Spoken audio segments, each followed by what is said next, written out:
Sesión del 8 de marzo de 03 Medium. Jorge R. Holguín, entidad que se presentó a dialogar. Eón, el absoluto, interlocutor. ¿Quién está presente? Eón, muchas veces se ha dicho que el todo y la nada son lo mismo, porque, en realidad, desde la nada de la singularidad he creado el todo. Dentro de este universo creado existe la energía, ya sea sutil o condensada en forma de materia, y la misma tiene su antítesis. Como ustedes saben, ya se ha detectado la antimateria y los científicos han especulado matemáticamente que si entrara en contacto con la materia, ambas colapsarían tremendamente. También han hecho pruebas de laboratorio ratificando esa teoría. Lo que no han llegado a detectar es la antienergía, que es una energía con polaridad negativa. Eso es lo que le da estabilidad y equilibrio a este universo creado. La importancia de los mensajes que ustedes reciben radica en que los catapultan a la vanguardia de muchos otros grupos espirituales que también investigan sobre diversos temas. Fue a través de esos mensajes que, por ejemplo, mi receptáculo detectó, como una novedad en el planeta Tierra, que el cerebro era un decodificador que traducía los conceptos de los maestros de luz de los planos espirituales. Fíjense que ahora, en vuestro siglo XXI, la ciencia ha descubierto, mediante distintas drogas, la forma de producir modificaciones en el cerebro como para que se logre reducir, en grado apreciable, lo que ustedes denominan peyorativamente, imbecilidad. La manipulación del cerebro es una prueba palpable, para aquellos que no creen en el mundo espiritual, de que estos mundos existen, de que hay un concepto espiritual y de que éste puede ser transmitido a través del decodificador. Incluso se ha llegado a casos donde un paciente con retardo mental, modificado con ciertas drogas, ha cambiado algunos genes y esa persona ha mejorado notablemente la capacidad intelectual y también sus conocimientos. Si el mundo espiritual no existiera y modificaran la capacidad intelectual de ese ser, como su aprendizaje terrenal fue limitado, su conocimiento seguiría siendo limitado. Por ejemplo, si yo tengo en una copa pequeña lo que vosotros llamáis vino, y traspaso el líquido a una copa más grande, el contenido va a seguir siendo el mismo, ya que no va a variar por el hecho de que la copa sea más grande. Interlocutor. Obvio. Eón. El ejemplo puede parecer muy básico, pero da perfectamente la idea de lo que quiero transmitirles. Si no existiera el concepto espiritual, la modificación del decodificador no debería modificar el conocimiento de ese ser, porque es lo que aprendió hasta ese momento. Sin embargo, se han dado casos pero muy ilustrativos, donde esos pacientes han mejorado notablemente sus conocimientos. Y la única razón es porque precisamente han recibido, a través del decodificador, el conocimiento desde los planos espirituales. Interlocutor. Pero los investigadores no se han dado cuenta de ello, Eón. Se han dado cuenta de la modificación del paciente, pero no de lo que está indicando en realidad. Le dan el crédito del aumento del conocimiento solamente a la mejora de la capacidad cerebral. Lo que los científicos no llegan a entender es que, aunque la capacidad cerebral mejore, si el paciente tenía una determinada dosis de conocimiento antes del tratamiento, ese conocimiento no tendría por qué ampliarse. Si se amplía es porque, al estar el decodificador más apto, por lógica consecuencia recibe con mayor amplitud el concepto espiritual. Interlocutor. Está clarísimo. Eón. Y el mérito lo tiene vuestro grupo porque fue el primero que le dio a la palabra, decodificador, el significado de traductor de conceptos espirituales. En el decodificador, y esto ustedes ya lo saben, hay dos receptores. Uno de ellos es el depositario, por así llamarlo, de la mente analítica, el córtex, porque es el que decodifica todos los conceptos que el espíritu envía. Y el otro, que está cerca del hipotálamo, la amígdala, que es la ejecutora de la mente reactiva impulsiva o emocional. ustedes son los primeros, en el planeta Tierra, en tocar ese tema, porque a pesar de que un escritor de otro país, llamado Daniel Goleman, ha escrito sobre el córtex y la amígdala, lo ha hecho solamente desde el punto de vista material, no como receptor de conceptos espirituales. Interlocutor. Todo lo que usted nos está enseñando es nuevo, que ni siquiera los maestros sabían, o más o menos se trata de un repaso de conocimientos. Eón. Algunos de los temas son nuevos, pero otros son conocidos, a veces por los maestros solamente y en otros casos también por ustedes. La importancia de los temas nuevos está dada porque, precisamente con la enseñanza de avanzada, ustedes pueden deslumbrar a aquellos lectores descreídos a un punto tal como para interesarlos en alguna medida. Interlocutor. Esos dos aspectos de los niños, la belicosidad y la indiferencia, que hemos tratado en la sesión pasada, ¿los sabía alguien ya, por ejemplo dentro de la psicología, o son totalmente una novedad? Eón. No, nadie se había dado cuenta de esas características.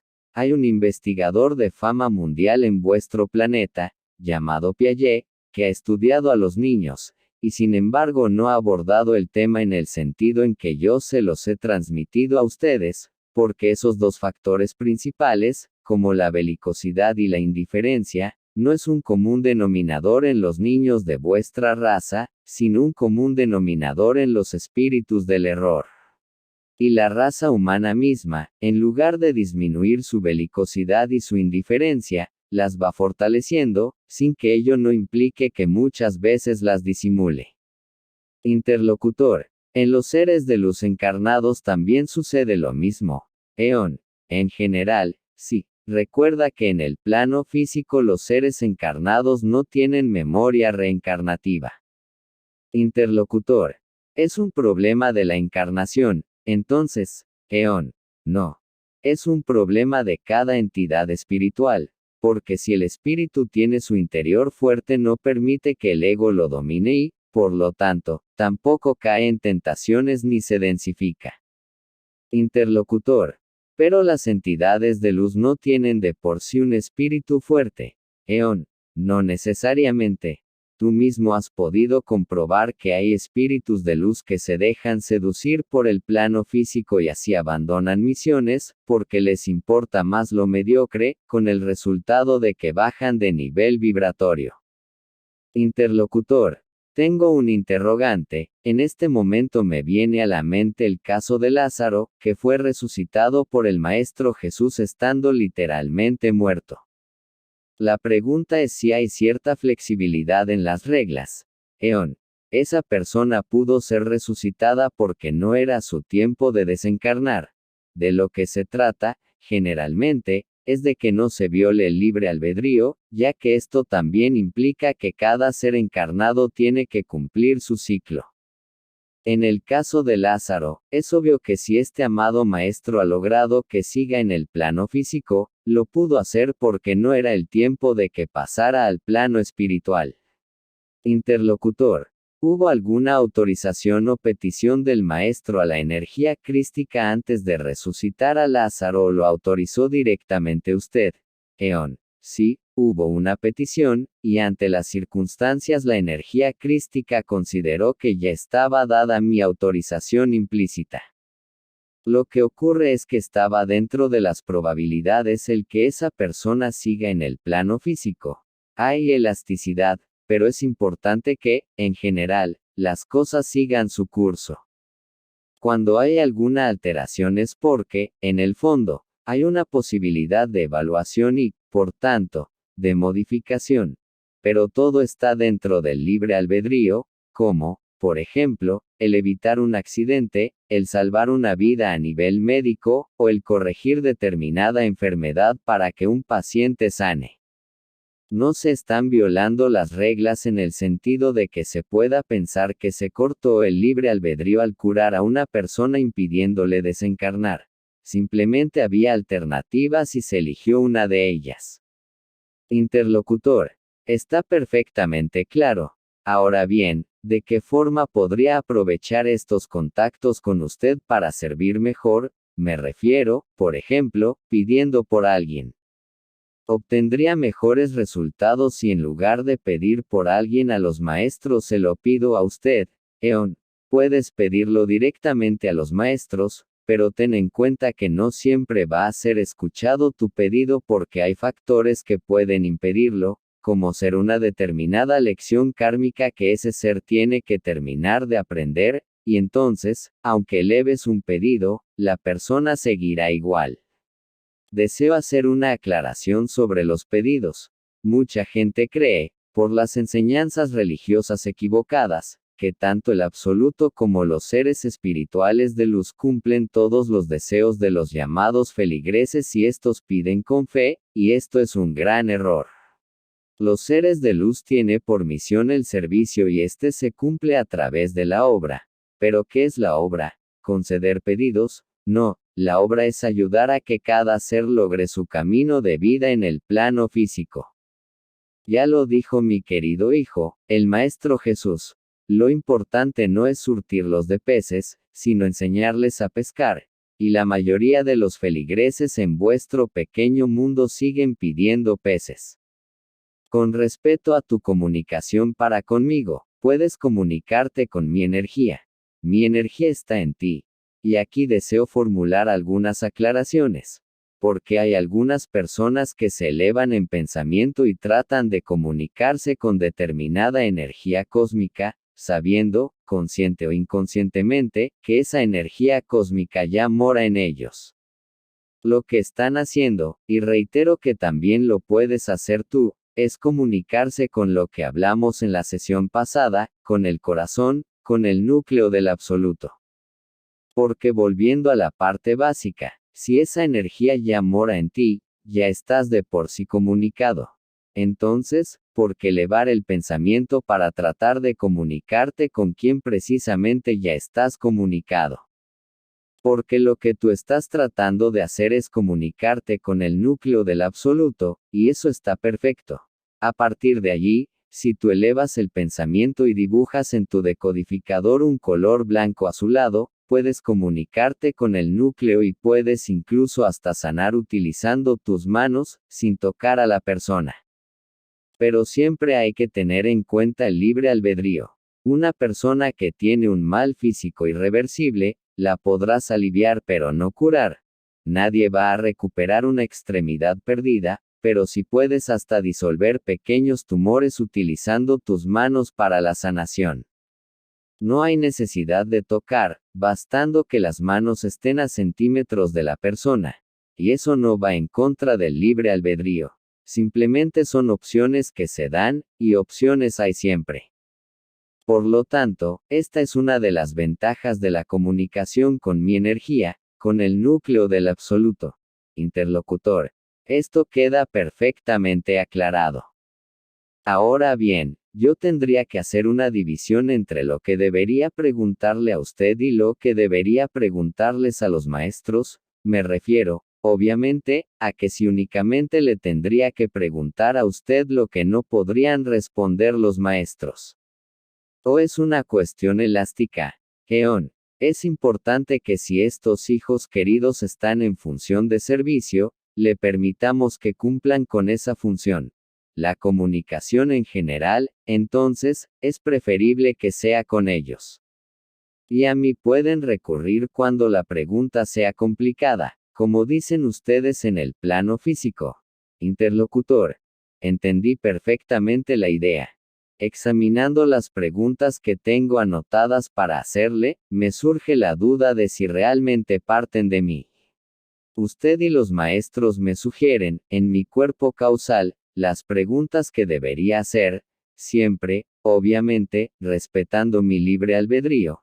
Eon, siempre, por supuesto, particularmente porque después te nutrirás con las respuestas. Interlocutor. Los maestros de luz pueden captar mejor la esencia de sus conceptos. Lo pregunto porque supongo que los maestros captan directamente sus conceptos, en tanto que nosotros en el plano físico tenemos que contentarnos con la traducción que de ellos haga el decodificador del receptáculo. En concreto, lo que quiero saber en realidad es lo siguiente. Si yo pregunto a los maestros sobre algo que usted dijo, y que este receptáculo hipotéticamente no pudo traducir con fidelidad, ellos me lo podrían explicar con más precisión. Eón. No necesariamente, porque si bien es cierto que los maestros, al estar desencarnados y no tener decodificador, están 100% abiertos, no dejan de estar también limitados, porque los espíritus, de por sí, son limitados, y por lo tanto mis conceptos no lo captan en su totalidad. En definitiva vendría a ser lo mismo, tanto la captación de este receptáculo como el de los maestros interlocutor. La respuesta está perfectamente clara. Ahora quiero preguntarle algo que no me quedó claro de la anterior sesión. Usted, al estar incorporado en este receptáculo, pierde la concepción o la percepción que tiene el todo. Eón. Desde un punto de vista general, no, pero desde lo particular sí. Pierdo la percepción al estar sincronizado en este espacio-tiempo, pero en cuanto dejo de estar en contacto con el receptáculo, recupero instantáneamente esa concepción o percepción de la totalidad. Interlocutor. A ver si entendí. Usted, ¿con quién me estoy comunicando? Perdió la concepción del todo. Eón. Sí, lo reitero. La razón es que estoy concentrado en lo que aquí ocurre, en este plano espacio-temporal. Interlocutor. Entonces usted, como partícula del todo, en este momento no tiene la noción de toda la creación como un presente. Eón. Así es, pero eso no limita los dones del absoluto. Interlocutor. Concretando, usted, en estos momentos, como partícula, no puede percibir, por ejemplo, como en este momento Jesús es crucificado, como Nerón incendia Roma, como la biblioteca de Alejandría es quemada. Es así, Eón. Así es, porque la partícula está aislada, y, por cortesía, contactada únicamente con ustedes. Pero apenas se desconecta, automáticamente se actualiza, para explicarlo de alguna manera entendible. Interlocutor. Y entonces, ¿cómo es que puede contestar preguntas que supuestamente podría contestar únicamente el todo? Por ejemplo, ¿qué está haciendo Nerón en un determinado momento de la historia? Eón. Por la comunicación. La partícula no deja de estar comunicada con el todo. La comunicación es permanente, pues de lo contrario serían imposibles las respuestas. Interlocutor. Usted, como partícula, sabe todo, absolutamente todo de mí, sabe todo lo que quiero preguntar, todo lo que tengo anotado en la agenda de preguntas. Eón. Así es, pero debo escuchar tus preguntas por una cuestión de respeto a tu libre albedrío. Es como el famoso acuse de recibo. Si uno no acusa recibo, la otra persona puede afectarse psicológicamente. Si yo respondiera todo lo que tiene una persona en mente sin que me haga las preguntas, la persona puede sentirse como invadida en su intimidad.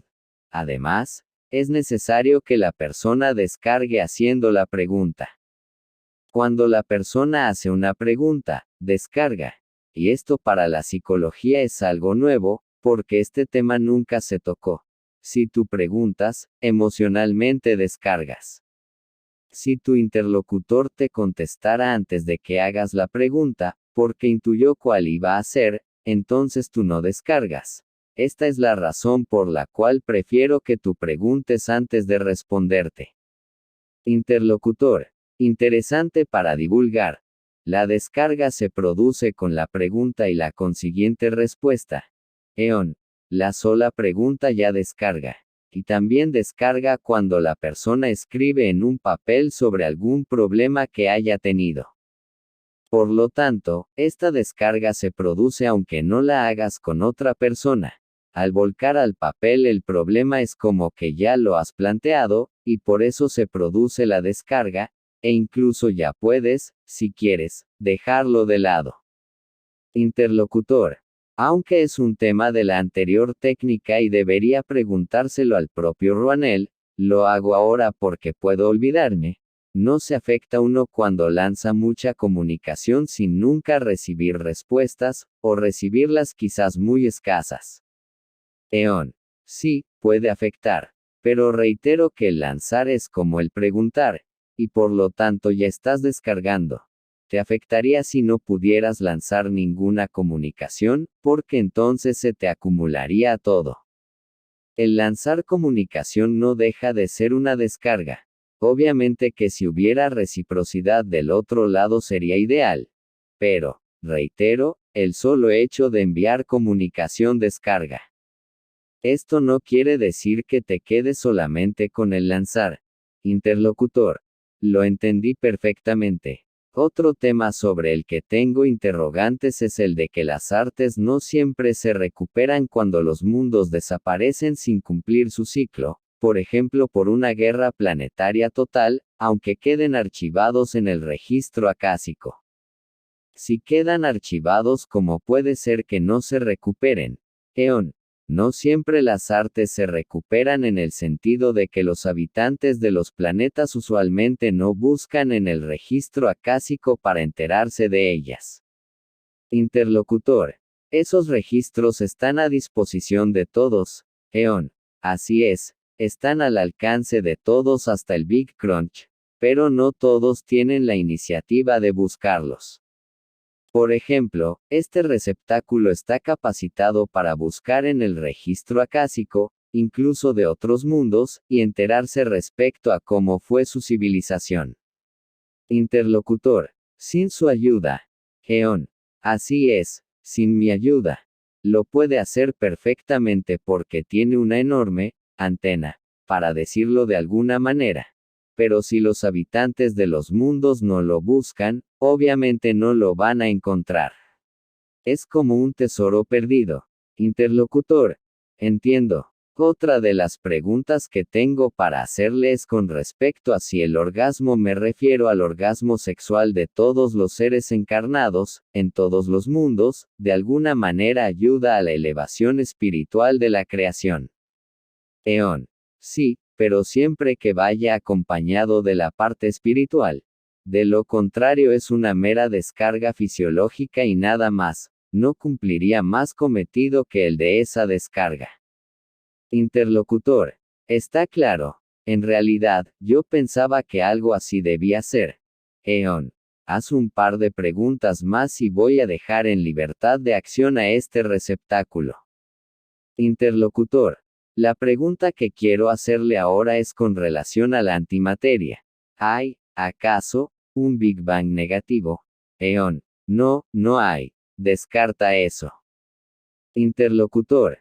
Entonces todo es positivo. Es decir, no hay, por ejemplo, un planeta Tierra de antimateria. Eon. No, ni tampoco universos paralelos de antimateria. Interlocutor. Quiero hacerle una última pregunta referida a los viajeros del tiempo. ¿Cuál es la razón de su existencia? Eon. Los viajeros del tiempo tienen la función de corregir los hechos alterados, de modo que la historia original, el cauce primitivo, no se modifique. Interlocutor. Pero, ¿por qué se alteraría? Eon. Porque si bien hay una historia trazada, en su transcurso se produjeron modificaciones con la creación de los universos alternos, que después, con nuevas decisiones, quedaron desactivados.